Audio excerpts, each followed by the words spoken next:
باللہ من الشیطان الرجیم بسم اللہ الرحمن الرحیم قاف والقرآن المجید بل عجبوا ان جاءهم منذر منهم فقال الكافرون هذا شيء عجیب اذا متنا وكنا ترابا ذلك رجع بعید قد علمنا ما تنقص الارض منهم وعندنا کتاب حفیظ بل كذبوا بالحق لما جاءهم فهم في امر مریج صدق اللہ مولانا العظیم۔ بزرگوں اور بھائیوں، سورہ قاف کی ابتدائی 5 آیتیں میں نے تلاوت کی ہیں اور ان میں 3 درس پہلے ہمارے اسی حوالے سے ہو چکے۔ پہلے درس میں ہم نے اس سورہ مبارکہ کا تعارف اور اس کے زمانہ نزول پر گفتگو کی تھی۔ پھر دوسرے 2 درس جو تھے وہ قرآن کے فضائل، حروف مقطعات کی تعریف اور پہلی آیت کے مفہوم پر، یعنی اس کتاب کا نام قرآن اور اس کی صفت جو المجید بیان ہوئی ہے، اس پر ہمارا پچھلا درس تھا۔ آج اللہ کی توفیق سے ہم چوتھی تقریر اسی سورت کے حوالے سے شروع کر رہے ہیں اور آج ہم آیت نمبر 2 پر گفتگو کریں گے۔ فرمایا گیا قاف کے بعد والقرآن المجید، بزرگ، عزت والے اور صاحب کثیر العطایا قرآن مجید کی قسم، بل عجبوا ان جاءهم منذر منهم، بلکہ انہیں اس بات پر تعجب ہوا کہ ان کے پاس انہی میں سے ایک ڈر سنانے والا آیا۔ فقال الکافرون، تو کافر بولے ھذا شیء عجیب، یہ تو بڑی عجیب بات۔ دوسرا تعجب پھر انہیں اس بات پر ہوا جو آیت نمبر 3 میں بیان ہوا کہ اذا متنا وکنا ترابا، کیا جب ہم مر جائیں گے اور مٹی ہو جائیں گے تو پھر اٹھائے جائیں گے، پھر پلٹیں گے۔ ذالک رجع بعید، یہ لوٹنا تو بعید از عقل ہے۔ جواب دیا گیا چوتھی آیت میں اس سوال کا کہ قد علمنا، ہمارے علم میں ہے، ہم جانتے ہیں، ما تنقص الارض منہم، زمین ان میں سے جو کچھ گھٹاتی ہے، زمین ان میں سے جو کچھ کھاتی ہے۔ وعندنا، اور ہمارے پاس کتاب حفیظ، ایک محفوظ رہنے والی کتاب میں یہ سب کچھ لکھا ہوا موجود ہے۔ بل کذبوا بالحق لما جاءهم، بلکہ انہوں نے تو حق کو اسی وقت جھٹلا دیا جب وہ ان کے پاس آیا۔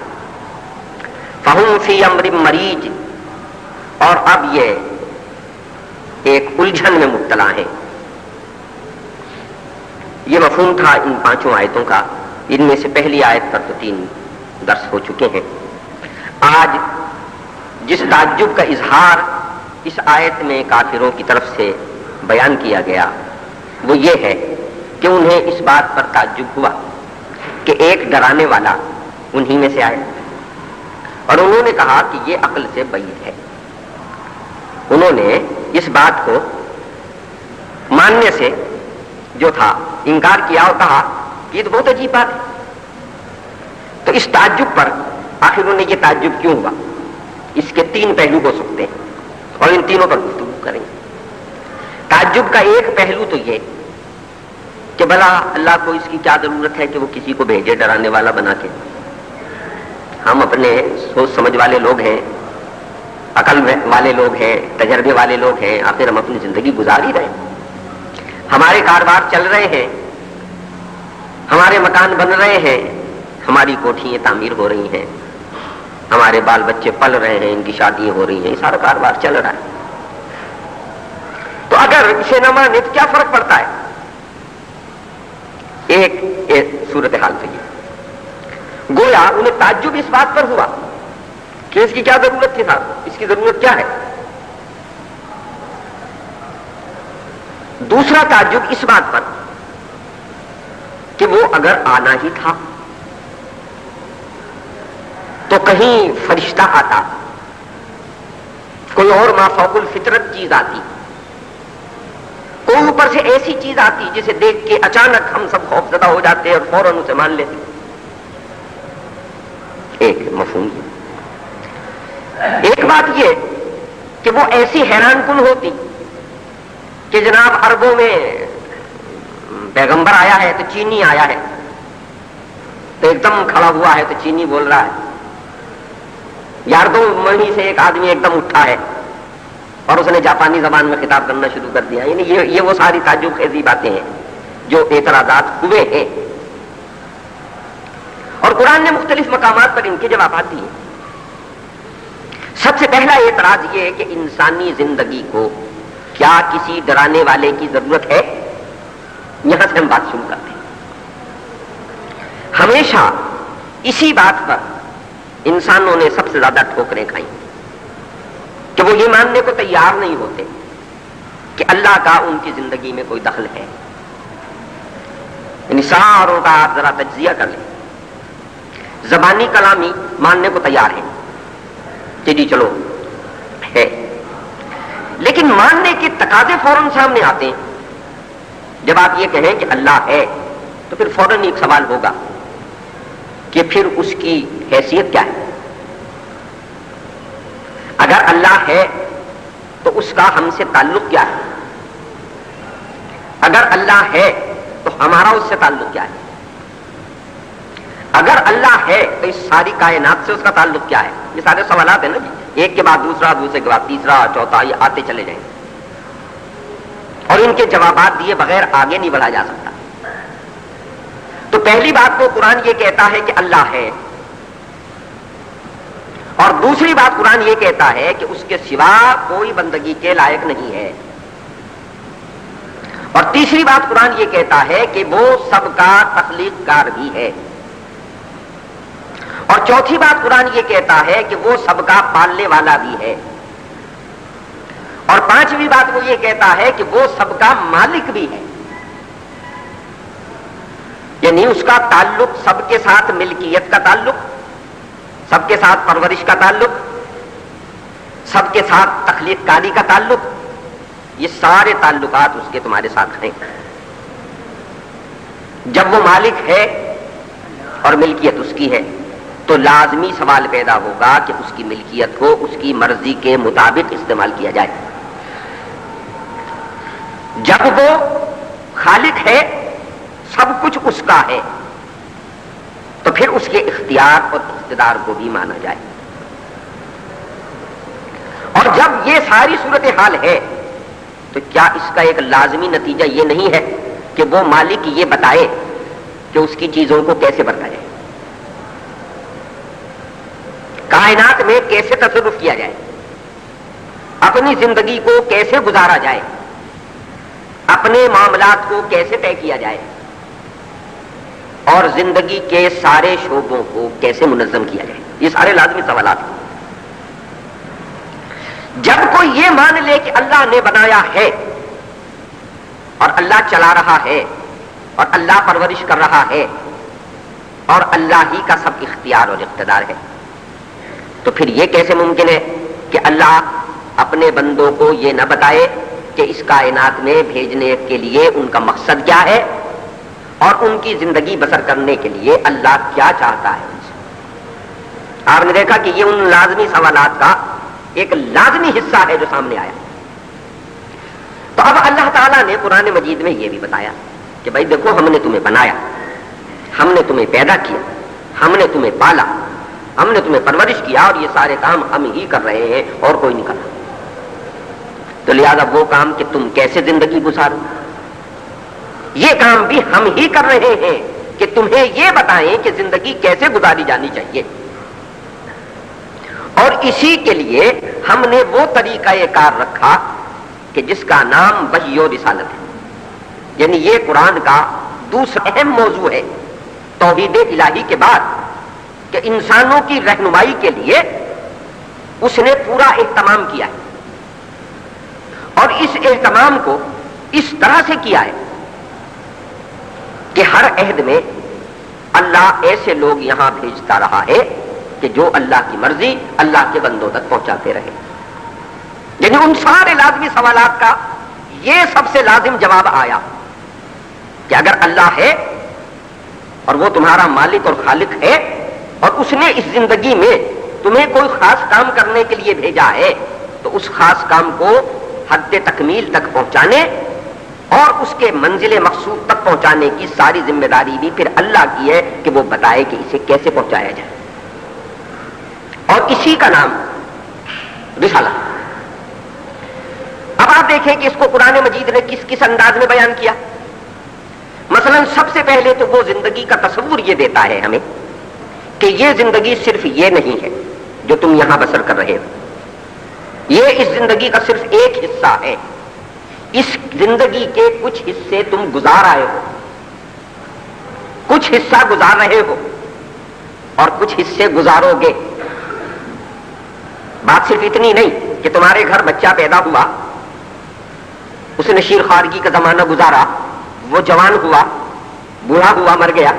یہ بات یہ زندگی کا آغاز پیدائش ہے طفل سے نہیں ہے، بلکہ یہ تو زندگی کا آغاز اس مقام عدم سے ہے کہ جہاں ہم نے تمہیں تمہارے باپ کی پیٹھ سے نکالا تھا، ساری نسل انسانی کو، اور ساری نسل انسانی کو یہ بتایا تھا کہ تمہارے تخلیق کار ہم ہیں اور تمہارے پرورش کنندہ بھی ہم ہیں. الستو بربکم قالوا بلا، کیا میں تمہارا پروردگار نہیں ہوں؟ اور تم سب نے جواب دیا تھا کہ ہاں آپ ہمارے پالنے والے ہیں.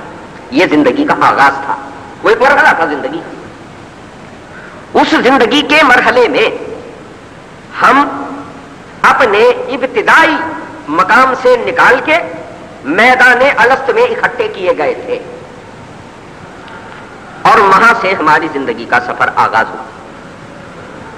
پھر واپس ہمیں وہیں پہنچا دیا گیا جہاں سے پھر وقتاً فوقتاً ہمیں اس زندگی کی طرف بھیجا جانا تھا. اور پھر وہ مرحلہ آیا کہ جہاں ہماری نسل کا پہلا آدمی اللہ تعالی کی مقرر کردہ پہلی تربیت گاہ میں اس نظام کے مطابق زندگی گزارنے کی تربیت پانے کے لیے بھیجا گیا. یعنی حضرت آدم علیہ السلام اور حضرت حوا کا جنت میں داخلہ اس لیے نہیں تھا کہ انہیں وہیں رہنا تھا، بلکہ وہ تو ان کی پہلی تربیت گاہ تھی، وہاں سے تربیت تاکہ انہیں آنا یہی تھا. یہاں یہ وضاحت بھی میں کرتا چلوں کہ اسلام کا یہ تصور نہیں ہے کہ معاذ اللہ یہاں انسان جو ہے وہ کسی کو سزا بھگتنے کے لیے آیا ہے. زمین پر ہمارا آنا سزا نہیں ہے، یہ تو عیسائیت کے پھیلائے ہوئے اور یہودیت کے پھیلائے ہوئے وہ غلط تصورات ہیں جو ہمارے ہاں بھی داخل ہو گئے، اور ہم نے ایک تصور وہیں سے عرض کر دیا. ہم اس زمین پر سزا پانے نہیں آئے، امتحان دینے آئے. یہ ہمارے لیے دار السزا بھی نہیں ہے، یہ ہمارے لیے دار الجزا بھی نہیں، یہ ہمارے لیے دار الامتحان ہے، یہ مقام ابتلا ہے ہمارا. یہاں ہم اسی لیے بھیجے گئے ہیں اور اسی کے لیے ہمیں پیدا کیا گیا ہے. پیدا تو سب چیزیں کی گئی، لیکن ہماری پیدائش میں ایک خاص مسئلہ ہے، وہ یہ کہ ہم عام تخلیق نہیں ہے اللہ کی، ہم اللہ کی بڑی خاص تخلیق ہے.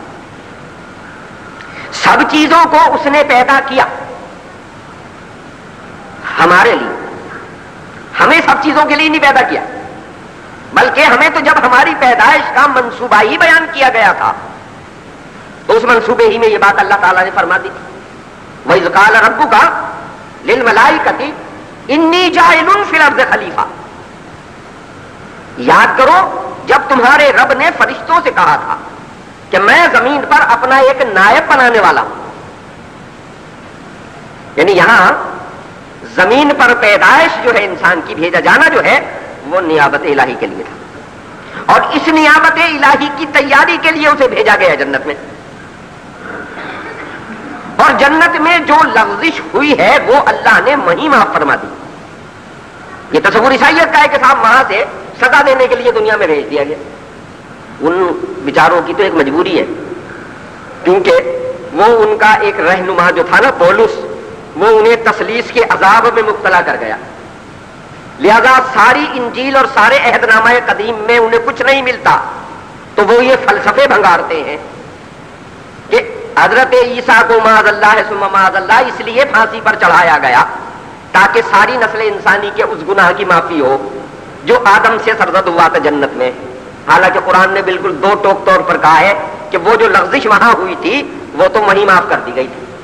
فتلقى آدم من ربه کلمات فتاب علیہ انہ هو التواب الرحیم.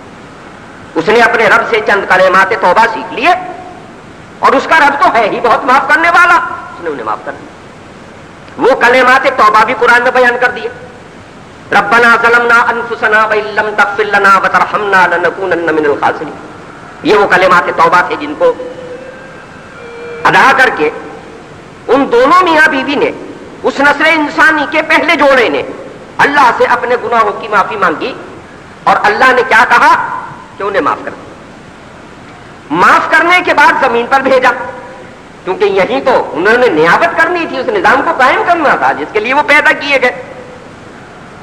اور اس نظام کے قیام کے لیے خدا نے انہیں پہلے ہی دن اس بات کا بھی اطمینان دلا دیا تھا کہ تم بے آسرا کر کے تو نہیں بھیجے جا رہے وہاں، تمہیں میں نیابت کے لیے بھیج رہا ہوں. لہذا یہ میری ذمہ داری ہے کہ تمہیں وہاں ہر طرح کی سہولت ملے. میں تمہارا رب ہوں نا، تمہاری پیدائش سے پہلے میں نے ساری روزی تمہاری زمین پر اتار دی. کوئی شخص اس سے انکار کر سکتا ہے؟ اس زمین پر چل پھر کے دیکھ لو، جو جو کچھ ہمیں اور آپ کو درکار ہے یہ ہم سے پہلی نسل کو درکار نہیں تھا. آپ نے غور کیا کبھی اس بات پر کہ میرے ابا کی ضروریات وہ نہیں تھیں جو میری ضروریات ہے، اور میرے دادا کی ضروریات وہ نہیں تھیں جو میرے ابا کی ضروریات. زیادہ واضح کر دوں، آپ کو اپنی کار کے لیے پیٹرول چاہیے، آپ کے دادا ابا کو پیٹرول نہیں چاہیے تھا، انہیں گھوڑا چاہیے تھا. اور میرے ابا تک شاید پیٹرول کی ضرورت بن گئی ہو، لیکن انہیں ہوائی جہاز نہیں چاہیے تھا، اور اگلی نسل کو پھر راکٹ چاہیے تھا، اور اس سے اگلی نسل کے لیے شاید کوئی اور صورتحال سامنے آ جائے. پھر آپ دیکھیں وہ جو مجھ سے 3 نسل پہلے کا آدمی تھا، اس کی ضروریات اتنی سمٹی ہوئی تھی کہ وہ ہر پھر کے صرف گندم کی روٹی اور پیاز تک رہتا تھا. آپ آگے بڑھتے گئے تو آپ کی ضروریات بڑھتی گئیں. مثلا آپ کے دادا ابا یہ نہیں جانتے تھے کہ چائے بھی چاہیے، یہ سامنے کی بات ہے نا جی، انہیں چائے نہیں چاہیے تھی، مگر چائے میری ضروریات میں شامل ہے، ہمیں چاہیے. ان کا گزارا لسی سے ہو جاتا تھا، میرے گزارے کے لیے اب چائے بھی چاہیے. اور وہ کیا کہتے تھے کہ جناب سردی کا گزارا محض ایک رضائی اوڑھ کے ہو جاتا تھا، لیکن آپ کا اور میرا گزارا ایئر کنڈیشن اور اس کے سینٹرل ہیٹنگ کے بغیر نہیں ہوتا. ضروریات آپ کی بڑھ رہی ہیں. تو میں یہ اس مثال کو اس ذریعے کی بنیاد پر سامنے لایا کہ کیا ان میں سے جس چیز کی آپ کو ضرورت ہے وہ یہاں پہلے سے موجود ہے کہ نہیں ہے؟ آپ کے آنے سے پہلے موجود ہے یا آپ کے آنے کے بعد آئی؟ تو کیونکہ وہ پروردگار ہے، پورا منصوبہ ربوبیت اس نے پہلے بنایا ہے، پھر آپ کو یہاں بھیجا ہے. لہذا جو کچھ قیامت تک آپ کو درکار ہے، جس رنگ میں درکار ہے، جس حیثیت میں درکار ہے، وہ سارا یہاں پہلے سے موجود ہے. نہ ایک ذرہ کہیں سے آ رہا ہے، نہ ایک قطرہ کہیں جا رہا ہے. پانی موجود ہے، ہوا موجود ہے، اس کے نتائج موجود ہیں، یہی پانی اٹھتا ہے، برستا ہے، پھر زمین کے سینے میں جذب ہو جاتا ہے، پھر واپس آ جاتا ہے۔ لہذا یہاں ہم نیابت کے لیے آئے تو اس نے ہماری جسمانی پرورش کا اس درجے اہتمام فرمایا جس کی اپنی ناقص عقل کے مطابق چندے کی مثالیں میں نے آپ کے سامنے رکھ دی ہیں۔ آپ جتنا سوچتے جائیں گے گم ہوتے چلے جائیں گے۔ اللہ کیسا پیار کرنے والا ہے، کیسا عظیم پالنے والا ہے کہ دانت نہ ہو تو دودھ دے، ایسی غذا جو براہ راست جسم میں چلی جائے، جس کے لیے منہ بھی نہ چلانا پڑے، چبانا نہ پڑے، ہضم نہ کرنا پڑے، منہضم شدہ غذا ماں کی چھاتیوں سے براہ راست آ رہی، اور جب ایسی حالت میں ہو کہ منہ بھی نہ چلا سکے تو اللہ نالیوں کے ذریعے اس جنین کو جو ابھی شکم مادر میں ہے براہ راست منہ سے غذا کی نلکی ملا کے اس کے اندر اتار دے، اور اس کے فضلے کو خارج کرنے کے لیے بھی اس کی ذمہ داری نہ لگائے کہ تم نکالو گے، اس کے لیے بھی ذمہ داری خود قبول کرے کہ میں ہی نکالوں گا۔ کہ جب اس سے بھی پہلے مرحلے میں ہو جہاں کا سسٹم ابھی ہمیں پتہ نہیں ہے اتنی سائنس کی ترقی کے باوجود، کہ جب وہ اپنے باپ کی رگوں میں دوڑ رہا ہے کس مقام پر ہے کسی کو نہیں پتا ہے، تو صحیح نا، نہ ہوتا تو آتا کہاں سے؟ اس وقت بھی اسے وہ غذا دے رہا ہے، اس وقت بھی وہ پرورش کر رہا ہے۔ تو الستو بربکم کے مرحلے سے چلے تو پھر باپ کی رگوں اور ریڑھ کی ہڈیوں میں آئے، ماں بھی غذا پائی، پھر ماں کے پیٹ میں اللہ نے ہمیں جیسا چاہا بنایا، یصورکم فی الارحام کیف یشاء۔ تو الستو بربکم سے چلے وہ زندگی، پھر من بین الصلب والترائب آئے یہ زندگی، پھر یصورکم فی الارحام کیف یشاء ہو گئے یہ زندگی، پھر اس زمین پر باہر نکل آئے یہ زندگی۔ یہ ساری پرورش ہوتی آ رہی ہے۔ اب یہاں عقل ہی سے ایک سوال ہے کہ جس اللہ نے اس اہتمام کے ساتھ تمہارے اور میرے جسموں کو وجود بخشا، ان کو قیام بخشا، ان کو بقا کے لیے غذا دی، ایسا سازگار ماحول دیا کہ جس میں وہ پرورش پائیں، نشو و نما پائیں، اور اللہ نے جو اندازہ ان کا مقرر فرمایا ہے قدرا فہدا، اس کے مطابق ہدایت پائیں، تو کیا وہ اللہ اس کے اندر جو شے جوہر حیات ہے، یہ جو چیز میرے وجود میں بول رہی ہے، یہ جو میرا نفس ناطقہ ہے، یہ جو میری روح ہے، یہ جو جوہر ہے اس ساری زندگی کا، کیا اس کی ضروریات کا اہتمام نہیں فرمائے؟ اور جس نے ان 4 مرحلوں کو زندگی کے اپنی ربوبیت سے طے فرمایا ہے، 5ویں مرحلے کی طرف جانے کے لیے رہنمائی نہیں کرے گا؟ اور کیا وہ کہ جس نے اس زمین پر نائب بنا کے بھیجا، تو یہ کار عبث تو نہیں ہے کہ کھلونا ہے ایسے ہی ٹوٹ پھوٹ جائے گا، اور یہ جن کی سپرداری میں دیا گیا ہے ان سے اس کا جواب طلب نہیں کیا جائے گا کہ تمہیں کیا کیا دیا تھا، تم نے کیا کیا کیا۔ اسی بات کو بھی بتا دیا کہ یہ کام ہم کریں گے، تم بے غم رہنا، ہم نے تمہیں بنایا ہے، پیدا کیا ہے، تو ہم تمہیں راستہ بتانے والا خود دیں گے، نظام تمہیں عطا کریں گے، اور تم جس حال میں ہوگے وہی تمہارا نظام تمہیں پہنچائیں گے، کیونکہ تمہارا نظام ہم نے تمہارے خارج میں نہیں اتارا، کیونکہ تم حیوان نہیں ہو، تم نباتات نہیں ہو، تم حجریات نہیں ہو، تم انسان ہو، ہم نے تمہیں شعور دیا ہے، ہم نے تمہیں عقل دی ہے، لہذا اس کی رہنمائی کے لیے ہم بھیجیں گے نظام، اس کی رہنمائی کے لیے رہنما ہم دیں گے۔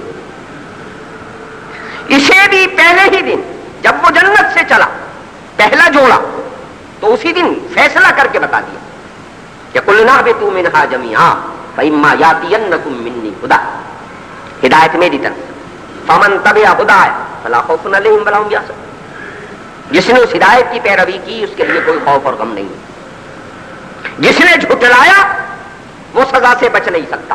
وَالَّذِينَ كَفَرُوا وَكَذَّبُوا بِآيَاتِنَا أُولَٰئِكَ أَصْحَابُ النَّارِ هُمْ فِيهَا خَالِدُونَ، یہ وہ فیصلہ ہے جو جنت سے چلتے ہوئے ساتھ ہی کر دیا گیا۔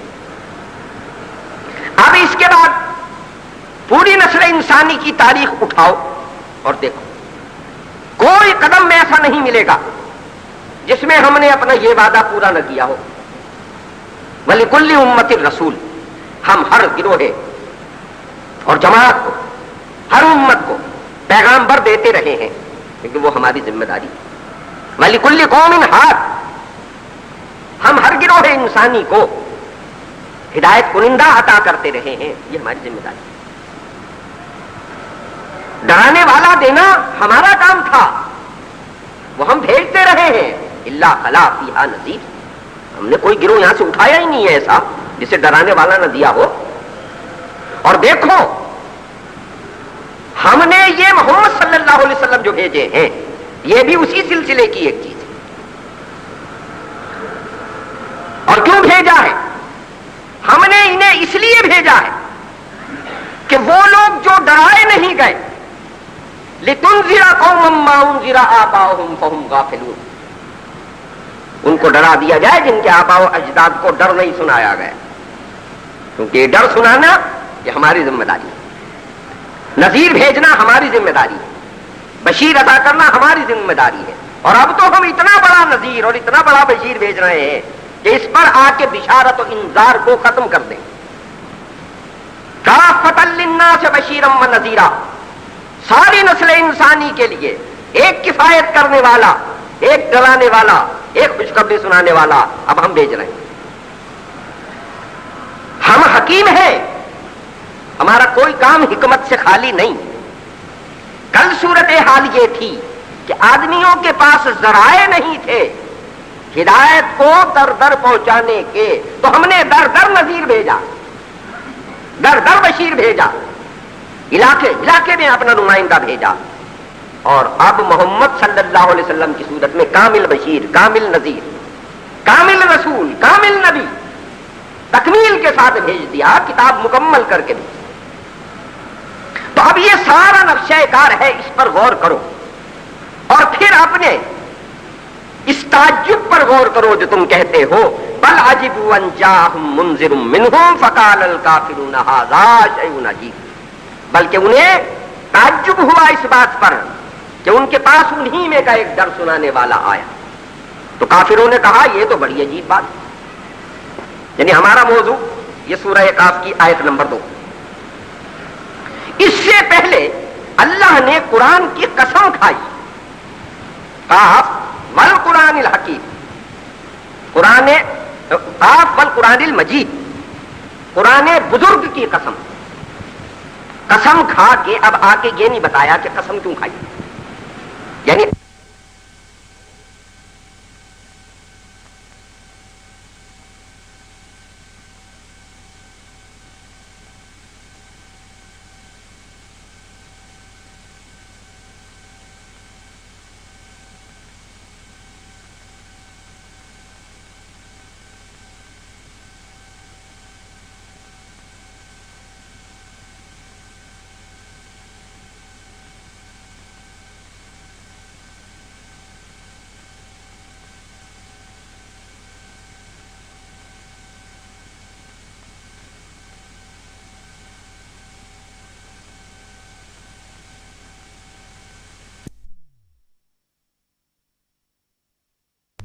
جوڑے کھڑے، یہ بانسوں کے جھنڈوں پر بیویوں کے دوپٹے لگا کے اس سے برکتیں حاصل کرنے بازاروں میں نکلے ہوئے.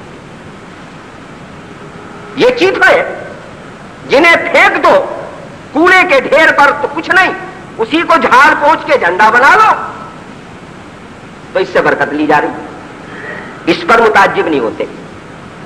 متعجب کہے پر ہو رہے ہیں کہ ایک اللہ کا بندہ آیا ہے اور در در کی غلامی سے نکال کے ایک اللہ کی بندگی کی طرف لانے کی دعوت دے رہا ہے. اس پر تعجب ہو رہا ہے.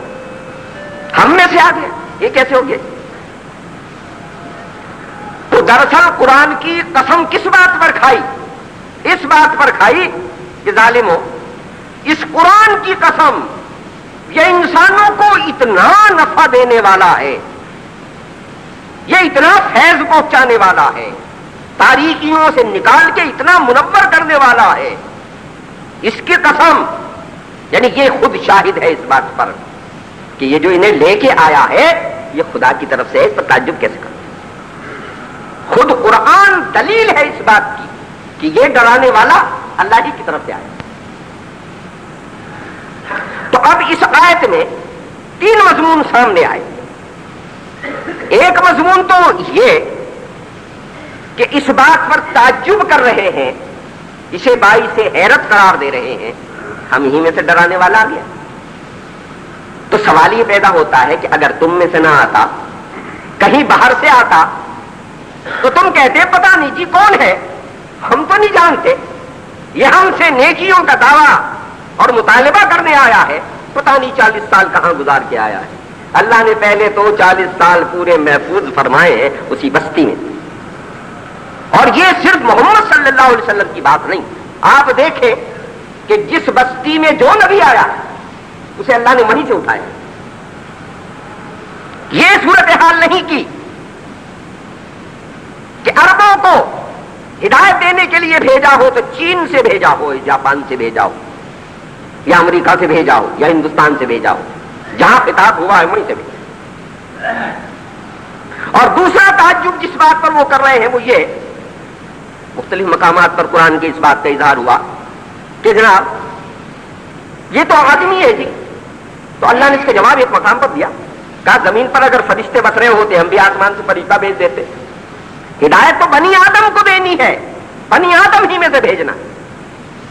فرشتہ آتا تم کہتے جناب یہ اس کے پیچھے تو نفس ہی نہیں ہے، نہ اسے بھوک لگتی ہے، نہ اسے پیاس لگتی ہے، نہ اسے نیند آتی ہے، نہ اس کے بیوی ہیں، نہ بچے ہیں، نہ کاروبار ہے، نہ کچھ ہے، لہٰذا اس نے آپ کی بندگی کر لی۔ ہم تو انسان ہیں، ہمارے تو کاروبار بھی ہیں، ہمارے تو بیوی بچے بھی ہیں، ہمیں تو نیند بھی آتی ہے، بھوک بھی لگتی ہے، یہ سارے کیسے کمے ہو؟ نمونہ بنا کہ اللہ بھیج رہا ہے پیغمبر کو، ایسے کرو جیسے یہ کرتے ہیں۔ اسوۃ حسنہ، کامل ترین نمونہ اہل ایمان کے لیے ساری زندگی کے واسطے ایسا ہونا چاہیے۔ لہذا اس پر کیا تعجب کر رہے ہیں؟ پھر تعجب کی دوسری بنیاد کہ جناب یہ جو ڈرانے والا آیا ہے، بھلا اللہ کو کیا ضرورت تھی ڈرانے کی؟ تو اس کا جواب ہم دے چکے کہ اللہ کو اس لیے ضرورت ہے کہ اللہ نے اس انجام کو غیب کے پردے میں رکھا ہے جو پیش آنے والا ہے، اور اس زندگی میں اپنی رضا کے اظہار کے لیے طریقہ کار بتانے کی ذمہ داری خود قبول کی، اور اسی لیے ہر پیغمبر کی یہ ذمہ داری ہے کہ وہ آ کے لوگوں کے ان کے انجام بد سے ڈرا دے۔ جس راستے پر جا رہے ہو خدا سے منہ موڑ کے اگر اسی پر چلتے رہے تو ایسے خوفناک عذاب سے دوچار ہوگے کہ کوئی تمہیں چھڑانے والا نہیں ہوگا، کوئی تمہیں بچانے والا نہیں ہوگا، ہم تمہیں آج ہی ڈرائے دیتے ہیں۔ تو لہذا آپ دیکھیں کہ نبی صلی اللہ علیہ وسلم پر جب پہلی احکامی وحی نازل ہوئی تو اس میں بھی یہی فرمایا گیا کہ قوم فانذر، اٹھیے اور ڈرائیے، کیونکہ یہ ابھی اپنے انجام بد سے بے خبر ہیں، یہ ڈرائے نہیں گئے، آپ انہیں ڈرا دیجئے، بتا دیجئے کہ کیا پیش آنے والا ہے۔ تو ان کے اس تعجب کو ختم کرنے کے لیے کہا کہ یہ قابل تعجب بات نہیں ہے، قرآن مجید اس بات پر گواہ ہے کہ یہ جو ڈرانے والا آیا ہے اس کا ڈر سنانا اور تمہیں ہدایت کی طرف بلانا، خود یہ قرآن ہی اس بات کی دلیل ہے کہ یہ سچا ہے، اور جس راستے کی طرف تمہیں بلا رہا ہے وہ راستہ سچا ہے، اور جس انجام سے تمہیں ڈرا رہا ہے اس سے اگر نہیں ڈرے تو پھر جس دن آنکھوں سے یہ پردہ اٹھے گا اور حشر کے میدان میں نکلو گے تو وہاں پھر کوئی بچانے والا نہیں ہوگا۔ دوسرا تعجب انہیں اس بات پر تھا کہ یہ کیا بات ہوئی صاحب، جب ہم مر کھپ جائیں گے پھر ہمیں دوبارہ زندہ کیا جائے گا، ہمیں پھر اٹھایا جائے گا، ہڈیاں گل گئیں، گوشت بکھر گیا، کچھ باقی نہیں رہا، بھلا پھر ہمیں کوئی کہاں سے لائے گا؟ کہا اس سے بے فکر رہو، ہم سب جانتے ہیں زمین تم میں سے کیا کھاتی، ہمیں معلوم ہے، ہمارے پاس تو ایسی کتاب موجود ہے کہ اس میں ذرے ذرے کا حساب لکھا ہوا موجود، ہمارے علم سے کوئی شے باہر نہیں ہے، اس پر کیا تعجب کرتے ہو؟ پھر قرآن نے مختلف مقامات پر اس کی وضاحتیں کی، مختلف دلائل بیان کی، کہا دیکھو یہ تمہاری پیدائش جب تم نہیں تھے تو کہاں تھے؟ ہم تمہیں لائے ہیں نا، یہ پیدائش اور یہ وجود دیا۔ پہلی دفعہ بنانا زیادہ مشکل ہوتا ہے، تو پہلی دفعہ بنا دیا تمہیں، دوبارہ بنانا ہمارے لیے آسان ہے، ہمارے لیے کوئی مشکل بات نہیں ہے۔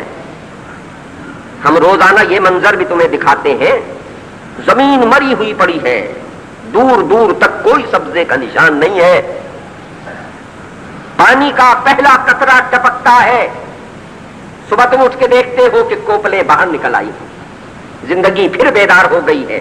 وہ سبزہ جو مر گیا تھا پھر زندہ ہو گیا، وہ درخت جو لنڈ منڈ ہو گئے تھے ان میں پھر پتے آ گئے، پھول نکل آئے ہیں، پھل آ گئے ہیں۔ یہ سارا منظر ہم تمہیں روز دکھاتے ہیں۔ اگر تعجب کرتے ہو ذرا اس پر بھی تو تعجب کرو، یہ کیسے ہو جائے گا جی؟ سارا علاقہ بنجر ہو گیا، اور ہم تو یہ بھی کرتے رہتے ہیں۔ آج کا زرخیز علاقہ کل کا بنجر علاقہ ہو جاتا ہے۔ ذرا زمین پر چلو پھرو دیکھو، قرآن نے دعوت سیاحت بھی دی ہے کہ قل سیروا فی الارض فانظروا کیف کان عاقبۃ المکذبین۔ ذرا چل پھر کر زمین پر دیکھو تو صحیح، جھٹلانے والوں کا انجام کیا ہوا ہے۔ آج جہاں سمندر ٹھاٹھے مار رہے ہیں، ماہرین طبقات الارض سے پوچھو نا کہ یہاں کبھی صحرا تھے کہ نہیں تھے، اور آج جہاں دھول اڑ رہی ہے یہاں کبھی پانی کے سمندر نہیں بہتے تھے۔ یہ چولستان کا علاقہ جہاں پینے کا پانی نہیں ملتا، کیا ماہرین یہ نہیں کہتے کہ یہاں پانی کے دریا بہتے تھے؟ پانی کے دریا بہتے تھے، ہم نے خشک کر دیے، اب یہاں پانی نہیں ہے۔ یہ افریقہ کے صحرا جن میں تم ماہرین یہ کہتے ہو کہ جناب وہ ابتدائی انسانوں کے ہمیں ڈھانچے ملے ہیں، تو اس کے ساتھ مچھلیوں کے ڈھانچے بھی ملے۔ یہ ایتھوپیا سے ملا ہے، اریٹریا سے ملا ہے، یہ سارے صحرا ہیں، بالکل بنجر ہے۔ سوڈان سے ملے ہیں، یہ مچھلیوں کے ڈھانچے وہاں صحراؤں میں کہاں سے آ گئے؟ بھائی مچھلی جو ہے وہ تو پانی کا جانور ہے نا، یا سمندر میں ہوگی، یا دریا میں ہوگی، یا کسی نہر میں ہوگی۔ یہ حضرات، تو میں آپ سے عرض یہ کر رہا تھا کہ جناب یہ ان صحراؤں میں مچھلیوں کے ڈھانچے کہاں سے آ گئے؟ تو یہ اب قرآن کی بات سے ہٹ کے ہم ان کی بات کہتے ہیں۔ وہ کہتے ہیں جی یہاں کبھی پانی کے ذخیرے تھے۔ اچھا جی وہ کہاں چلے گئے کہ صاحب اب نہیں رہے؟ تو یہ منظر بھی وہ دکھاتے ہیں کہ ہم چاہتے ہیں تو صحراؤں میں دھول اڑا دیتے ہیں، اور ہم چاہتے ہیں تو سمندروں میں دھول اڑا دیتے ہیں، اور چاہتے ہیں تو صحراؤں میں پھول کھلا دیتے ہیں۔ یہ روزمرہ ہوتا ہے، اس پر کیوں نہیں تعجب کرتے؟ اور اس پر کیوں نہیں تعجب کرتے کہ یہ خود ہمارے وجود کے اندر جو تبدیلیاں ہو رہی ہیں، ہمارے وجود کے اندر زندگی اور موت کا ایک مسلسل عمل جاری ہے، ہم غور نہیں کرتے کیونکہ انہوں نے سسٹم ایسا رکھا ہے نا، جب تک آپ اس کی طرف توجہ نہ کریں یہ بات آپ کے سمجھ میں نہیں آئے گی۔ موت اور ذیق لمحہ لمحہ ہمارے ساتھ چل رہی ہے، ذرا سی توجہ درکار ہے۔ یہ آنکھیں کچھ بزرگوں کی آج دھندلائی ہوئی نظر آتی ہیں، کیا یہ کل بھی دھندلائی ہوئی تھی؟ یہ ایسی چمک رہی تھی کہ جیسے ستارے کوٹ کے بھر دیے ہوں ان میں۔ جب یہ جوان تھے، جن کی داڑھی چٹی آپ کو نظر آ رہی ہے، یہ دھندلائی ہوئی آنکھیں، بلکہ پتھرائی ہوئی آنکھیں بعد کی، یہ کل ستاروں کی طرح تاباں اور روشن تھی۔ یہ گردنیں اکڑی ہوئی، یہ سونے پھولے ہوئے، یہ بازوں کی مچھلیاں نمایاں، یہ آوازوں کی کڑک، یہ سب کچھ تھا، یہ آہستہ آہستہ کہاں چلی گئی؟ اور وہ جو ایک بچہ کل اس کمزوری کی حالت میں تھا، کہ اگر اس کے پاس غذا رکھ دو تو اٹھا کے منہ میں نہیں رکھ سکتا، اور ہونٹوں پر لگا دو تو اندر نہیں اتار سکتا. وہ اتنا تنومند جوان کیسے ہو گیا؟ یہ جوان ایسا ضعیف کیسے ہو گیا؟ تم نے اپنے جسم پر یوں ہاتھ مارا، پھول سی جھڑ گئی. پوچھا کیا ہے؟ کہا خشکی ہے. ہم نے اپنی لائلمی میں کہا کہ یہ خشکی ہے. اب پوچھیں آپ اس سے جو جسم کا ماہر ہے کہ یہ کیا تھا یہ جو یہاں سے جھڑ گیا؟ اس نے کہا یہ وہ مردہ خلیے تھے جسم کے کہ مر گئے تو جھڑ گئے. کہا جھڑ گئے تو پھر اور کہاں سے آئے؟ کہا نیچے سے اور نئے زندہ بن گئے. تو یہ تو روزمرہ میرے اور آپ کے جسم میں زندگی اور موت چل رہی ہے کہ جو خلیے مر گئے وہ جھڑ گئے، دوسرے زندہ ہو کے نیچے سے آ گئے. یہ بال سیاہ رنگ کے چمکدار. مجھے ایک دو دفعہ مولانا نے بھی عرض کیا، جب پہلی دفعہ میں یہاں آیا تھا، اب الحمدللہ مجھے 15 سال ہو گئے اس مسجد کی خدمت کرتے ہوئے، اللہ تعالیٰ قبول فرمائے. جب پہلی دفعہ آیا تھا تو میری داڑھی میں ایک بال بھی سفید نہیں تھا، اور یہ اتنے سیاہ تھے کہ بعض دوست مجھ سے پوچھتے تھے تم خضاب لگاتے ہو؟ اگرچہ میں نہیں لگاتا تھا، الحمدللہ اب بھی نہیں لگاتا، کیونکہ ان سفیدوں کا اپنا ایک حسن ہے، اور اللہ کے دیے ہوئے حسن میں تبدیلی کوئی بھلی بات نہیں. اس کا بھی ایک حسن ہے سیاہی کا، اس سفیدی کا بھی ایک حسن ہے. تو صورتحال یہ ہے کہ آدمی مطمئن نہیں ہوتا اللہ کے دیے ہوئے حسن پر، اس کو عدلنے بدلنے میں لگا رہتا ہے. ایک شاعر کا شعر یاد آ گیا، بڑا مزیدار تھا آپ کو، اچھا اس موقع کی مناسبت سے. اس نے کہا کہ نہ داڑھی مونچھ کی کر تو صفائی رہنے دے، نہ پیچھے بھاگ جوانی کے بھائی رہنے دے. نہ داڑھی مونچھ کی کر تو صفائی رہنے دے، نہ پیچھے بھاگ جوانی کے بھائی رہنے دے، اور خدا کے واسطے منت کشے خضاب نہ بن، ورق لگی ہوئی باسی مٹھائی رہنے دے. تو اگر بات اس کا اپنا حسن ہے، اس کا اپنا ایک حسن ہے. تو جب میں یہاں آیا تھا تو ایک بال بھی سفید نہیں تھا، الحمدللہ سارے سفید. تو گویا یہ زندگی اور موت چل پھر رہی ہے نا جی. جب آیا تھا سارے دانت تھے، اب 6-7 نکل گئے. یہ روزانہ کیا ہو رہا ہے؟ آپ کے ساتھ بھی ہو رہا ہے، میرے ساتھ بھی ہو رہا ہے. یعنی روزانہ کچھ آ رہا ہے کچھ جا رہا ہے. ہمارے مولوی صاحب کے بھی منہ میں سارے دانت تھے ماشاءاللہ، اب ان کے منہ میں دانت کوئی باقی نہیں. اور یہ دانت پر ایک اور بات یاد آئی اسی طرح کی مثال کی بات ہے کہ موت کا فرشتہ کسی استاد صاحب کے پاس انسانی شکل میں کچھ عرصے گیا. قصہ ہے لیکن ہے بڑا اثر انگیز بھی ہے اور بڑا یعنی دانش اور عقل کی بات ہے.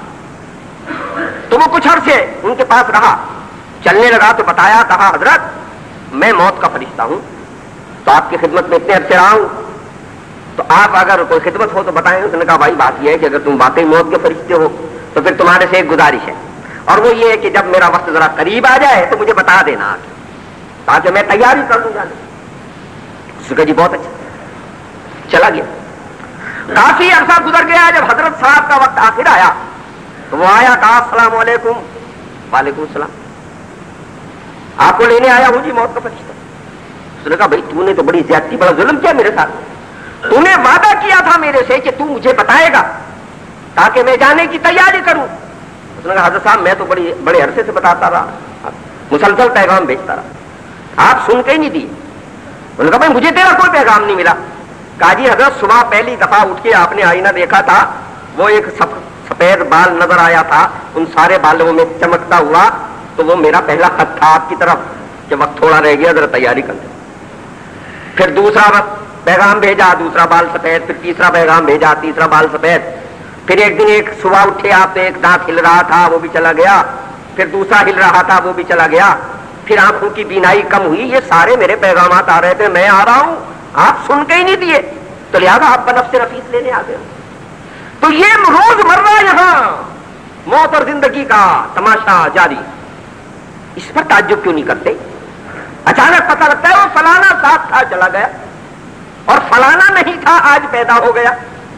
اس پر تعجب کرتے ہو کہ ہم مر کے مٹی ہو جائیں گے تو پھر کون اٹھائے گا ہمیں؟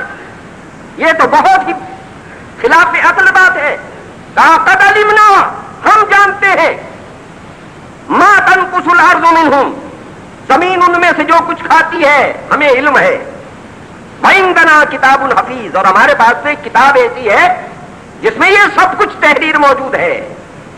اصل بات کیا ہے کہ بل کذبوا بالحق لما جاءہم، ہوا تو یہ ہے کہ ان جھٹلانے والوں نے حق کو آتے ہی جھٹلا دیا.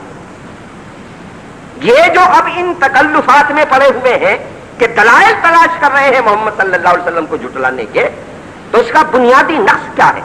بنیادی نقص یہ ہے کہ بغیر غور و فکر کے جیسے ہی اس نے ہرا سے اٹھ کے صفا پر کھڑے ہو کے اللہ کا پیغام پہنچایا، کہا یا ایھا الناس قولوا لا الہ الا اللہ تفلحوا، لوگوں اللہ کے سوا کوئی بندگی کے لائق نہیں ہے، یہ کہو تم فلاح پا جاؤ، تو بغیر سوچے سمجھے تم نے اسے مسترد کر دیا. اس ایک استرداد کا یہ نتیجہ ہے کہ فہم فی امر مریج، کہ یہ ایک الجھن میں مبتلا ہو کے رہ گئے ہیں کہ اس غلطی کی کیسے تلافی کریں. لہذا کبھی کہتے ہیں یہ ہمارے میں سے کیسے آ گیا، یہ آدمی رسول کیسے ہو گیا، یہ عبداللہ کا بیٹا محمد صلی اللہ علیہ وسلم پیغمبر کیسے بن گیا، کوئی اور سردار کیوں نہیں آیا، کوئی فرشتہ آسمان سے کیوں نہیں اترا، کوئی باغ اس کے لیے کیوں نہیں آ گیا. اور یہ ڈر سنانے والی بات کیا ہے، ہماری زندگی ہے جیسے چاہے برتیں گے، مرنے کے بعد کسی کو زندہ ہوتے نہیں دیکھا، یہ عجیب بات کہتا ہے کہ مرنے کے بعد پھر زندہ ہوں گے. تو اصل بات یہ ہے کہ ان ظالموں نے بلا غور و فکر کے فوراً ہی انکار کر دیا اس بات کا. یہ ذرا سا غور کرے تو اس بات کے انکار کی کوئی صورت اور گنجائش موجود ہی نہیں. لہذا رویہ زندگی سارا خراب اس بات نے کیا ہے کہ انہوں نے اس آنے والے کی سیرت پر بھی غور نہیں کیا، اور یہ جو لایا ہے اس پر بھی غور نہیں. یہاں آخری نقطے کے طور پر دو باتیں عرض کروں. قرآن اور محمد صلی اللہ علیہ وسلم یہ دونوں خود اپنی ذات میں دلیل ہے اللہ کے ہونے کی اور اسلام کے سچ ہونے کی. یہ دونوں دلیل ہیں. یہی دیکھ لیں آپ کہ یہاں اسی سورہ مبارکہ کا آغاز کہا والقرآن المجید، قرآن مجید کی قسم، کہ قرآن خود گواہ ہے اپنے مضامین کے اعتبار سے، اپنے لائے ہوئے انقلاب کے اعتبار سے، انسان کو پہنچائی ہوئی فلاح کے اعتبار سے کہ یہ سچا ہے اور اللہ کی طرف. اور محمد صلی اللہ علیہ وسلم کا صفا کے پہاڑ پر کھڑا ہو کے پہلے خطبے میں اس بات کا اظہار کرنا، لوگوں مجھے کیسا سمجھتے. دعوت کا آغاز کہاں سے کیا؟ یہاں سے نہیں کیا کہ اللہ کو مانتے ہو کہ نہیں مانتے، پہلے کہا مجھے بتاؤ کیسا سمجھتے. سب نے کہا سچا، کبھی جھوٹ نہیں سنا، کبھی غلط بات نہیں سنی. آپ نے دیکھا 40 سال کی زندگی کی گواہی اس سارے مجمع نے دی. کہا اگر مجھے سچا سمجھتے ہو تو پھر یہ بات بھی سب سے سچ ہے کہ اللہ کے سوا کوئی بندگی دلائے. تو دو دلیلیں ہیں سچائی کی، ایک والقرآن المجید اور دوسرے سیرت محمدی صلی اللہ علیہ وسلم. یہ دونوں اپنے وجود میں اتنے روشن نشان ہیں کہ اس کے بعد نہ کسی معجزے کی ضرورت ہے، نہ اس کے بعد کسی دوسری دلیل کی ضرورت ہے. جسے یہ دیکھنا ہو کہ اللہ ہے، اس کا نظام پر حق ہے، وہ بھی سچ ہے، تو ہم کہتے ہیں اس کے لیے یہ دو دلیلیں سامنے ہیں، خود قرآن مجید سامنے ہے، محمد صلی اللہ علیہ وسلم کی. اور ان دونوں باتوں کو سامنے رکھ کے پھر تیسری بات یقینی طور پر سمجھ لو، اور وہ یہ کہ جب تک یہ نہیں مانو گے کہ اللہ کے سامنے حاضری ہونی ہے، تم اللہ کی فرمانبرداری کے مقام پر نہیں آ سکتے.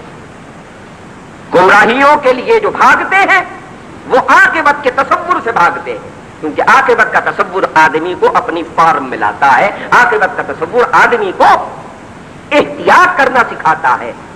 یہ سب کچھ آپ کو تبھی ملے گا جب آپ یہ مان لیں کہ اللہ کے سامنے ہم نے حاضری دینی.